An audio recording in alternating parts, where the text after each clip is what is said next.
할렐루야. 오늘은 그 이름을 에베네셀이라 하니라는 말씀으로 여러분들에게 하나님의 말씀을 선포하겠습니다. 오늘 사무엘상 7장에는 그 유명한 미스바 대성회와 그리고 그를 상징하는 에베네셀이라는 유명한 단어가 나오는 장이 바로 사무엘상 7장입니다. 지금도 기도회 할 때 미스바 기도회 해가지고 전국에서 기도를 많이 하고 있습니다. 그만큼 이 미스바 기도가 이스라엘 역사의 줄기를 바꾸는 새 역사의 희망으로 샘솟는 자리가 바로 미스바 기도회였습니다. 오늘 이 에베네셀의 믿음을 통해서 하나님이 우리에게 역사를 어떻게 하시는가를 마음에 새기시기를 주의 이름으로 축원합니다. 사무엘상 1장부터 6장까지를 보면 이스라엘이 가장 암흑의 시절이었습니다. 왜? 블레셋과의 전쟁으로 말미암아 대제사장이었던 엘리와 그 가족이 몰살을 당했고 여호와의 임재를 상징하는 하나님의 법궤가 잃어버렸던 사건이 바로 사무엘상 1장에서 6장까지 펼쳐지는 이야기라서 사무엘상 7장이 나오기 전까지 이스라엘에는 전망이 매우 어두웠습니다. 그러나 사무엘상 7장부터 이제 이스라엘의 나라의 새 희망이 보이는 장이 사무엘상 7장입니다. 공교롭게도 하나님의 숫자 7이 하나님의 숫자인데 7장부터 이스라엘이 비로소 희망이 넘치는 시대가 열리는 것이 바로 사무엘상 7장인데 그 안에 하나님의 놀라운 섭리와 교훈이 있습니다. 우리 한번 사무엘상 7장 3절 다 같이 봉독하겠습니다. 이 배경이 되는 사무엘상 7장 3절 다 같이 봉독하겠습니다. 사무엘이 이스라엘 온 족속에게 말하여 이르되 만일 너희가 전심으로 여호와께 돌아오려거든 이방 신들과 아스타롯을 너희 중에서 제거하고 너희 마음을 여호와께로 향하여 그만을 섬기라. 그리하면 너희를 블레셋 사람의 손에서 건져내시리라. 이스라엘 백성들이 여호와의 법궤조차 빼앗은 큰 패배를 당하니까 이제 깨닫기 시작했어요. 예전에 350년 전에는 여호와의 법궤만 있으면 주변에 있던 가나안 7 족속과 아말렉 족속과 모압 족속과 암몬 족속이 꼼짝을 못했는데 이제 여호와의 궤를 상징하는 승리에서 패배로 돌이키는 순간 이스라엘이 깨달았어요. 이스라엘 백성, 우리가 하나님 앞에 큰 죄를 지었구나. 근데 중요한 건 어떤 죄를 지었죠? 이스라엘 사람들이 가나안 땅에 정착하니까 그 지역에 있는 신들을 섬기게 됐습니다. 대표적으로 여기 나온 바알과 아스타롯 신을 섬기게 되는데 왜 이 신들을 섬기게 됐냐면 이스라엘 사람들이 유목 생활할 때는 유목 생활하면서 광야에서 40년 할 때는 하나님을 잘 섬기다가 이제 가나안 땅에다가 정착을 하게 되니까 그 지역에 있는 문화에 영향을 받는 거예요. 어떤 영향을 받느냐? 제가 지난번에도 말씀해 드린 바와 같이 이스라엘 백성은 유목 문화고 가나안 족속의 문화는 농경 문화예요. 그리고 여러분들이 생각할 때 농경 문화가 풍요로울까요? 유목 문화가 풍요로울까요? 농경 문화가 훨씬 풍요로워요.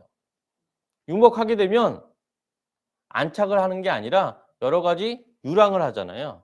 근데 농경 문화는 한 지역에 계속 정착하면서 그 재산이 계속 누적되기 때문에 경제적으로 풍요로울 수밖에 없어요. 지금도 마찬가지지만 그 당시에도 경제적인 풍요를 인간은 부러워할 수밖에 없어요.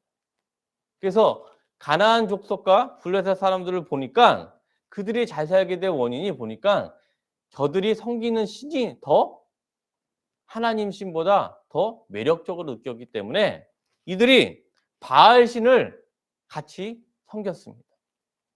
여러분들이 명심이 될 게 뭐냐면 우상 숭배라는 것이 오직 바알 신만 섬기는 게 아니라 다신교가 우상 숭배예요. 하나님도 섬기고 바알도 섬기고 또 아스다로 신도 섬기고 다다익선주의가 바로 우상 숭배입니다. 이들이 보면은 어떻게 됐냐? 우리 7장 4절 한번 보겠습니다. 사무엘상 7장 4절 시작. 이에 이스라엘 자손이 바알들과 아스타롯을 제거하고 여호와만 섬기니라. 여기 보면 바알도 단수가 아니라 바알들라고 나옵니다. 이방신을 여러 가지 잡다한 이방신을 이스라엘 백성이 섬겼던 것을 이게 이러한 우상 숭배가 우리의 큰 죄악이었구나. 이로 말미암아 우리가 여호와의 법궤를 빼앗길 정도로 큰 패배를 당하고는구나. 이제 하나님의 자녀로 돌아가야 되겠다라는 마음이 이스라엘 백성 내면에서 일어나기 시작했어요. 뭐든지 때가 있습니다.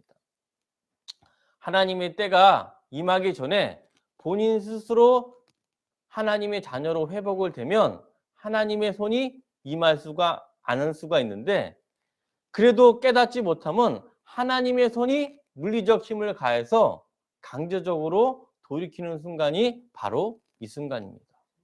그래서 이스라엘 백성이 이제 깨달은 거예요. 안 되겠다. 지금 우리가 수많은 바알들과 아스타롯을 제거하고 이제 여호와만 섬기겠다 하면서 누구한테 고백을 하냐? 사무엘에 나와서 어디로 보이냐? 7장 5절에 보면 이제 회개가 일어난다. 우리 미스바에 모여서 하나님께 제사를 드리고 금식 기도회를 시작하자 하면서 미스바 성회가 일어나기 시작합니다. 세상의 자녀였던 이스라엘 백성이 다시 하나님의 자녀로 회복되는 장면이 바로 사무엘상 7장 상반절 내용입니다. 어떻게 됐다고요? 세상의 자녀에서 하나님의 자녀로 회복되는 장면이 사무엘상 7장 3절부터 6절까지의 내용입니다. 참 긍정적이죠. 희망이 있지 않습니까? 이제 오직 온전히 여호와만 섬기고 바알들과 모든 우상들을 버리는 하나님의 놀라운 섭리가 일어나는데, 중요한 것은 이때가 중요해요. 사단의 자녀에서 하나님의 자녀로 옮겨가면 사단이 좋아할까요? 매우 분노할까요? 분노해요. 우리가 신앙생활을 하는 데 있어서 하나님의 자녀로 회복될 때 내 마음에 성령의 운동도 일어나지만 그에 반대적으로 사단의 운동도 같이 일어나는 게 오늘 본문이 주고 있는 우리에게 교훈입니다. 어떤 일이 일어났냐?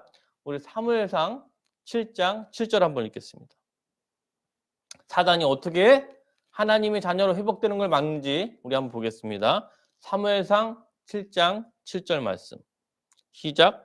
이스라엘 자손이 미스바에 모였다 함을 블레셋 사람들이 듣고 그들의 방백들이 이스라엘을 치러 올라온지라. 이스라엘 자손들이 듣고 블레셋 사람들을 두려워하여. 아니 이제 바알을 다 버리고 마음 잡고 여호와만 섬기려고 그랬더니 지금 누가 이제 공포에 누가 쳐들어와요? 블레셋 사람들이. 근데 어디로 쳐들어오느냐?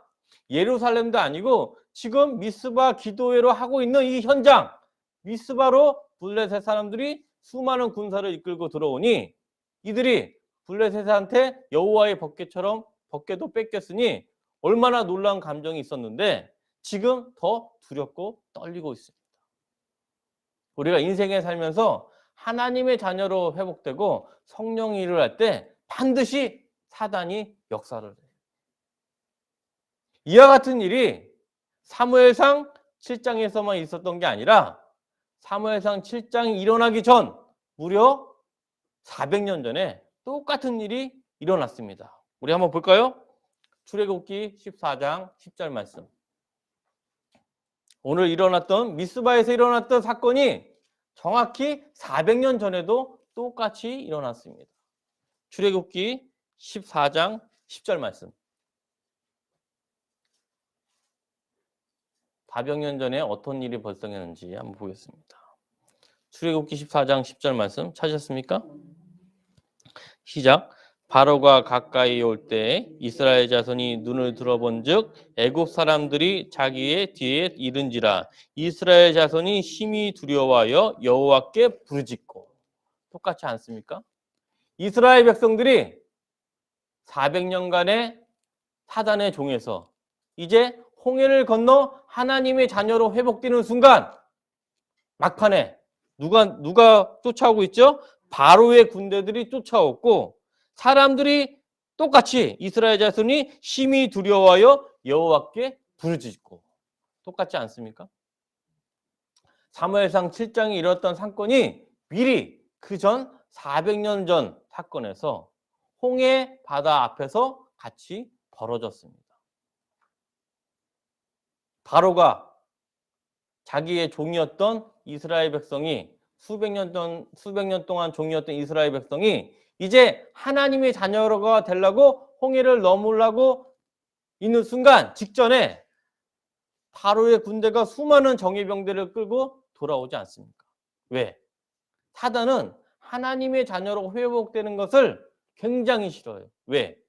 공중 권세 잡은 사단의 종에서 계속 머무르기 원하지 사단의 종에서 하나님의 종으로 변하는 그 순간을 사단이 너무나 싫어하기 때문에 반드시 사단은 최악의 발악을 싫어합니다. 교회 생활도 마찬가지입니다.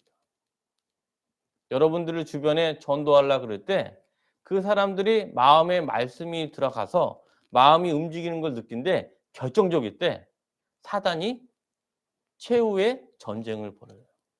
교회에서 나와서 안착할 때 그 전도 대상자의 가족을 통해서 아니면 또 경제적 여건을 통해서 결정적일 때 사단이 방해를 해놓는 장면이 지금도 발생하고 있습니다. 그때 우리는 어떻게 해야 되는가? 그 방법이 사무엘상 7장에 되어 있습니다. 우리 사무엘상 7장 8절 9절 한번 읽겠습니다. 어떻게 대처할까? 사단이 최후의 전쟁을 벌일 때 우리가 어떻게 해야 되는지 사무엘상 7장 8절에서 9절 말씀이 정확히 있습니다. 사무엘상 7장 8절에서 9절 말씀 찾으셨습니까? 시작. 이스라엘 자손이 사무엘에게 이르되 당신은 우리를 위하여 우리 하나님 여호와께 쉬지 말고 부르짖어 우리를 블레셋 사람들의 손에서 구원하시게 하소서 하니 사무엘이 젖 먹는 어린 양 하나를 가져다가 온전한 번제를 여호와께 드리고 이스라엘을 위하여 여호와께 부르짖음에 여호와께서 응답하셨더라. 블레셋 병사들이 모든 병력이 총동원해서 미스바로 오는 순간 이스라엘이 하나님께 부르짖어요. 부르짖는데 중요한 것은 지난주에도 말씀을 드린 바와 같이 올바른 하나님의 지식이 있어야 돼요. 무조건 자기 마음대로 자기 뜻에 따른 방법으로 부르짖으면 안 돼요. 방법이 나와요. 어떻게 나오냐? 7장 9절에 보면 사무엘이 젖 먹는 어린 양 하나를 가져다가 뭘 드렸죠? 온전한 번제를 여호와께 먼저 드렸어요. 항상 올바른 여호와의 지식을 가지고 기도를 할 때 올바른 방법으로 해야 됩니다. 온전한 번제를 여호와께 드린 다음에 이스라엘을 위하여 여호와께 부르짖었어요. 그때 비로소 무슨 일이 일어났냐? 여호와께서 응답하셨더라. 여러분들 교회에 나온 데 있어서 부르짖어도 올바른 방법으로 하나님의 지식의 바탕에서 부르짖어야 돼요. 어떤 지식입니까? 온전한 번제, 온전한 예배를 여호와께 먼저 드린 다음에 하나님께 간절히 부르짖을 때 여호와께서 뭘 하셨더라? 응답하셨더라. 여호와께서 응답하시면 이미 끝난 거예요. 내 눈앞에 지금은 어떠한 변화도 일어나지 않았지만 내 마음 가운데 여호와의 응답으로 평안이 오면 이미 그 순간 해결되었습니다. 눈앞에 벌어지는 현상의 결과는 응답 받은 다음에 뒤에 자동적으로 나오는 거기 때문에 여러분들의 중요한 건 뭐냐? 온전한 번제를 여호와께 드린 다음에 하나님께 부르짖는 거예요. 이게 순서가 바뀌면 안 돼요. 여호와께 가는 방법을 예배 없이 자기 혼자 부르짖으면 헛수고에 불과할 수가 있고 오히려 그게 하나님이 영이 임하는 게 아니라 다른 영이 임할 수가 있습니다. 여러분들 교회 외에 기도원 가서 기도 지을 때 올바른 예배로 가지고 하나님께 간구를 해야지 자기 마음대로 자기 방식대로 하나님께 부르짖으면 하나님의 영이 아니라 다른 영이 임하는 경우가 수두룩합니다. 중요한 건 뭐예요? 사무엘상 7장 9절에 나온 방법은 사무엘이 하나님에 대한 올바른 지식이 있었기 때문에 먼저 해야 할 일이 무엇입니까? 온전한 번제를 여호와께 드렸습니다. 그 뒤에 어떤 일이 발생됐느냐? 사무엘상 7장 10절 한번 보겠습니다. 사무엘상 7장 10절 시작. 사무엘이 번제를 드릴 때 블레셋 사람이 이스라엘과 싸우려고 가까이 오매 그 나라의 여호와께서 블레셋 사람에게 큰 우레를 발하여 그들을 어지럽게 하시니 그들이 이스라엘 앞에 패한지라. 이스라엘 백성들은 칼과 화살도 제대로 된 무기도 갖추지 못했어요. 미스바에 모여서 기도하러 왔는데 갑자기 급습을 당했잖아요. 그때 제대로 된 무기가 뭐가 있겠습니까? 근데 하나님이 응답하시니까 하나님이 직접 역사를 하시는 거예요. 어떻게 역사를 하냐? 블레셋 사람들에게 큰 우레를 발하여 그 블레셋 지역에 있는 사람들만 큰 번개와 큰 우레가 임하게 되는 거예요. 이스라엘 지역에 있는 사람은 잔잔한데. 그래서 말미암아 그들을 어지럽게 해서 그들을 이스라엘 앞에서 하나님의 전적인 능력으로 이스라엘 백성이 승리하게 됩니다. 400년 전 사건도 마찬가지예요. 우리 한번 보겠습니다. 출애굽기 14장 27절부터 28절 말씀. 똑같은 사건이 반복이 돼요. 출애굽기 14장 27절부터 28절 말씀. 여호와께 온전한 제사를 드리고 올바르게 부르짖을 때 하나님이 어떻게 역사하는지 한번 보겠습니다. 출애굽기 14장 27절부터 28절 말씀.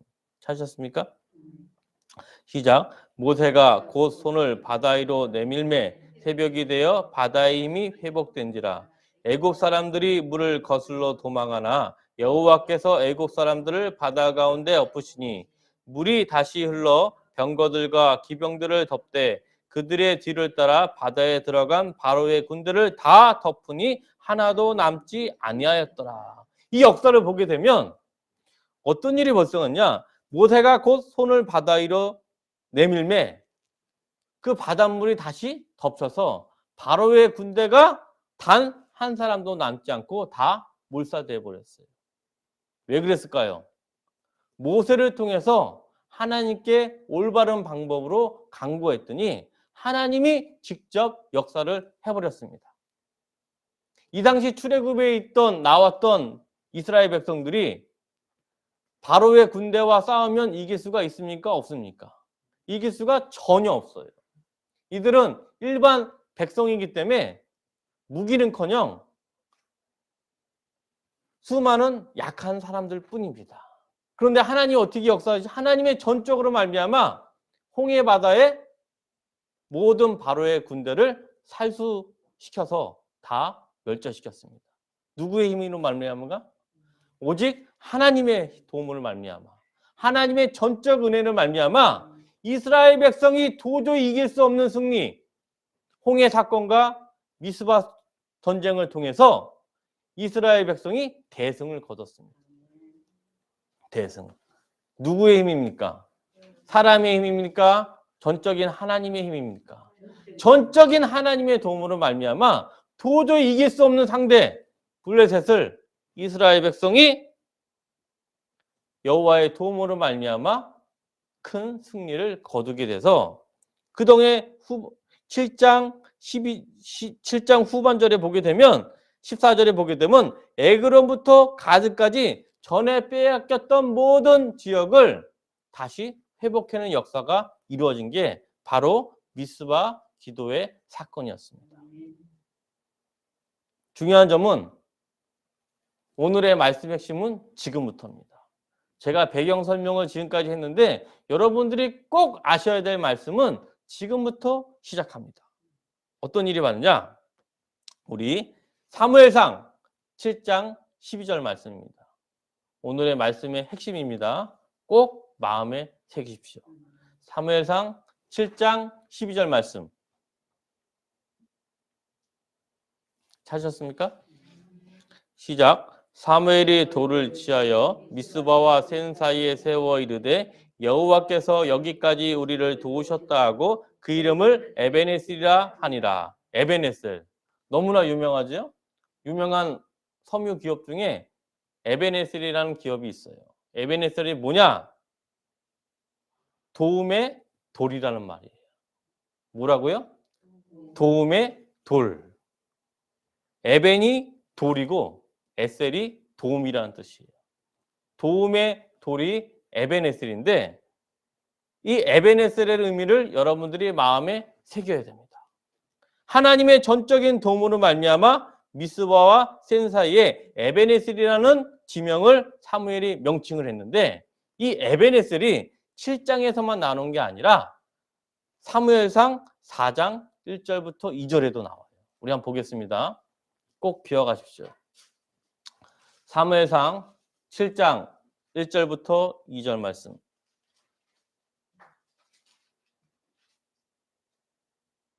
지금부터가 본문의 핵심입니다.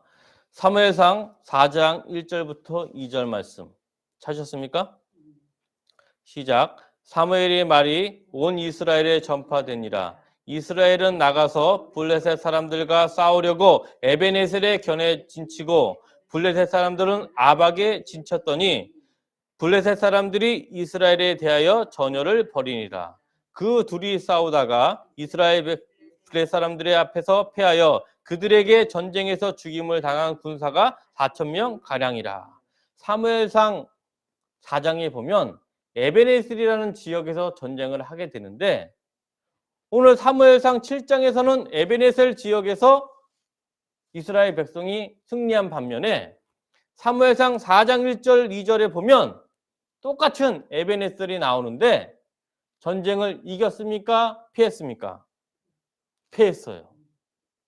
사무엘상 7장에서는 하나님의 도움의 돌이 역사를 했는데 사무엘상 4장에서는 에베네셀 하나님의 도움의 돌이 역사를 했습니까? 안 했습니까?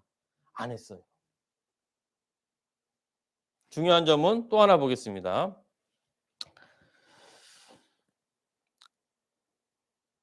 사무엘상 4장 3절 한번 보겠습니다. 더 중요한 점이 있습니다. 사무엘상 4장 3절. 찾으셨습니까? 백성이 진영으로 돌아오매 이스라엘 장로들이 이르되 여호와께서 어찌하여 우리에게 오늘 블레셋 사람들 앞에 패하게 하셨는고 여호와의 언약궤를 실로에서 우리에게로 가져다가 우리 중에 있게 하여 그것을 우리를 우리 원수들의 손에서 구원하게 하자 하니. 또 에베네셀에서 전쟁할 때 여호와의 법궤를 이용해서 에베네셀에서 승리하라고 했을 때 승리는커녕 홈리와 비느하스는 그 자리에서 죽고 여호와의 법궤는 뺏기고 엘리 제사장은 당일날 목이 부러져 죽게 되는 이스라엘 제사장의 몰살이 발생한 지역이 바로 또 에베네셀이었습니다. 놀랍지 않습니까? 근데 사무엘상 7장에 나온 에베네셀이라는 지역의 명칭이 보면 이때는 이스라엘 법궤가 있었어요, 없었어요? 없었어요. 이스라엘 법궤가 없었는데도 불구하고 오히려 이길 수 없는 전쟁을 사무엘상 7장은 이긴 반면에 사무엘상 4장에서는 똑같은 에베네셀에서 이길 수밖에 없는 여호와의 법궤를 가지고도 이스라엘은 철저하게 대패를 하게 됐습니다. 사랑하는 성도 여러분, 우리가 에베네셀이라는 말을 잘 기억하지만 그 의미를 마음에 기억하는 사람은 많지가 않아요. 우리는 똑같이 에베네셀이라는 기억하게 되면 사무엘상 4장에 나온 이스라엘 백성의 사고방식에 고정관념이 묶여 있어요. 에베네셀, 여호와의 법궤, 눈앞에 있는 여호와의 법궤에 집중을 하지 그 뒤에 숨어있는 하나님의 임재에 대해서 생각을 하지 않아요. 사무엘상 4장과 7장의 승패를 결정한 요인은 여호와의 법궤가 있냐 없느냐가 중요한 게 아니라 하나님이 우리와 함께 하느냐 안 하느냐에 달려 있습니다. 사랑하는 성도 여러분, 우리가 인생에 살면서 우리는 눈앞에 있는 거에 현혹될 수가 있어요. 내가 여호와의 법궤를 가졌으니까 에베네셀에 가면 무조건 이긴다. 내가 여호와를 위하여 매일매일 11조를 드리고 여호와를 위하여 매일매일 금식기도와 새벽기도와 수요예배와 금요예배와 주일예배를 드렸기 때문에 무조건 승리한다고 하지만 그것은 사무엘상 4장에 나온 오류에 빠질 수가 있습니다. 하나님이 제일 싫어하는 게 뭐냐면 형식적 예배를 싫어해요. 눈앞에 보이는 여호와의 법궤만 믿고 하나님이 나를 도와준다는 형식적 예배를 참으로 싫어해서 그에 현혹된 대엘리 제사장 가문들이 사무엘상 4장 이후 다 멸절했습니다. 왜 그랬을까요? 눈앞에 있는 여호와의 법궤를 믿는 에베네셀만 봤기 때문입니다. 사무엘상 7장에서 에베네셀 전쟁에서 승리한 이유는 뭐가입니까? 정확하게 사무엘상 7장 9절에 나왔습니다. 다시 한번 그 의미를 생각하면서 사무엘상 7장 9절 한번 보겠습니다. 진정한 에베네셀이 뭔지 사무엘상 7장 9절 말씀 시작. 사무엘이 젖 먹는 어린 양 하나를 가져다가 온전히 번제를 여호와께 드리고 이스라엘을 위하여 여호와께 부르짖음에 여호와께서 응답하셨더라. 하나님께 에베네셀의 역사, 도움이 돌이 임하는 원리는 무엇이냐? 먼저 여호와께 형식적인 제배가 아니라 몸과 마음을 드는 하나님께 번제를 드린 다음에 여호와께 부르짖을 때 비로소 에베네셀의 역사를 임하게 됩니다. 첫 번째 뭐냐? 제일 중요한 점은 온전한 예배를 형식적으로 드리는 것이 아니라 온 마음과 정성으로 하나님께 예배 드릴 때 그리고 나서 부르짖을 때 하나님의 에베네셀의 역사가 임하게 되는 게 진정한 에베네셀입니다. 여러분들은 꼭 명심하십시오. 에베네셀은 눈앞에 있는 여호와의 법궤를 부르는 게 아니라 온전한 번제를 여호와께 드리는 게 바로 에베네셀의 참된 의미입니다. 사랑하는 성도 여러분, 우리는 지금 새 언약 시대에 살고 있습니다. 새 언약 시대의 핵심은 두 가지예요. 어떤 거냐? 내적으로는 내면의 평안, 외적으로는 기도 응답입니다. 이게 새 언약의 큰 거대한 물결이에요. 내적으로는 뭐라고요? 하나님의 샬롬 평안이고 외적으로는 하나님을 통한 기도 응답입니다. 여러분들의 평화가 있고 하나님의 응답을 받으려면 어떻게 되느냐? 사무엘상 7장 9절에 나온 것처럼 똑같이 하시면 돼요. 온전한 번제를 여호와께 드린 다음에 이스라엘을 위하여 여호와께 부르짖을 때 여호와께서 응답하셨더라. 이 말씀이 또 어디 나오냐? 예레미야 33장 3절 한번 보겠습니다. 여호와께 온전한 번제를 드린 다음에 어떤 역사가 일어나는지 예레미야 33장 3절 말씀.